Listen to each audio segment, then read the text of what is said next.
Project gapon sa Genesian Builders, no? Before pa sila nag-concrete ani, ako nang gireklamo nga dapat unta dili ni sila mo concrete until such time nga makabutang sila og slope protection din makumpak siya kay dili man ni original ground. Embankment man eh. Kung imong lang taon gatrabaho dito ang pyramid, before sila nag-concrete, gabuhat sila dag slope protection. Part sa project.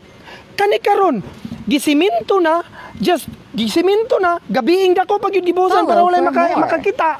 Then nganong gialaw sa taga DPWH, pero karon kay nagreklamo man ko, naman ko sulatan ni dito. Just to cover up, asphalt overlay na pod bagong project. Asphalt overlay, part na is ang slope protection na pod. See? Sayang ang kwarta sa gobyerno. So lahi na po na nga pundo? Lahi na pod na. Palay pundo, palay kuwanda. Mo na problema nila kay sa kuha dapat total amount na din ha. Wala man o? O karon no, naaman tingali wala. Wag yun do.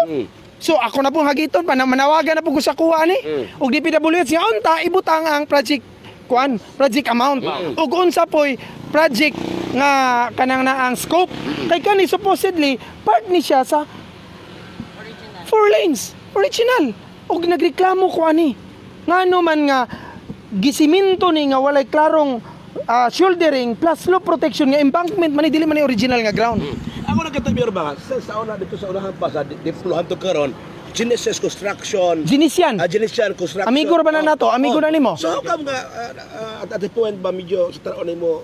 Ako niingon ako ni DA kapila na nga unta kontraktor maayo man nag-agi ng GMS, maayo man nag-agi ng Buds Bro, maayo man nag-agi ng katong uban nga kontraktor. Sila lang untang maayo ug agi, sila mo'y patrabahoon sa mga dalan para dili masakripisyo. Pero kay basig dako og nanihab atong eleksyon. Usa may tubag sa DPWH?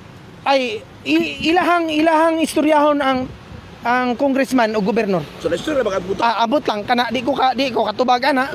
Pero at least karon dili ko nila mamahay. Ngano man dili ko karon ra nag-brought up ani nga issue. Daghan mig sulat complaint adri sa DPWH pertaining ani nga mga project dire. Before pa nibuto ang issues. Before pa wala pa issue, wala pa eleksyon. Nagpadala na kog sulat sa DPWH. Dili ka man gawa sa nagpadala. I called up Director Dia. I called up DE. Dili pa si Assistant District Engineer pa si Engineer Upaw. Si Baya. Oh, before pa ni Baya. Si Manire.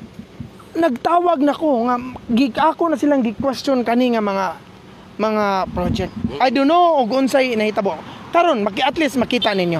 Nga ko nagbuhat-buhat og istorya na then karon mo cover up na pod ana. Pareha atong dito na pod sa tulay gigikanta dito karon. Di ba? Budgeted siya. Wa pa nagian. Karon para ma-cover up, repair and maintenance, paunsa ka maka-repair nga wala pa gali nagian bisag kas-a. Kana mga bato mir para na. Slope protection. Ay no, slope protection na dire. Kaya man gibutang o. So part na siya karon sa asphalt overlay. So na-double ang budget. Mao na gusto nako mo nang mas maayo bitaw ningon ko ninyo adto ang DPWH kay naghangiyo ko mag-run through ta mag-walk through ta mag-site inspection ta joint with DPWH.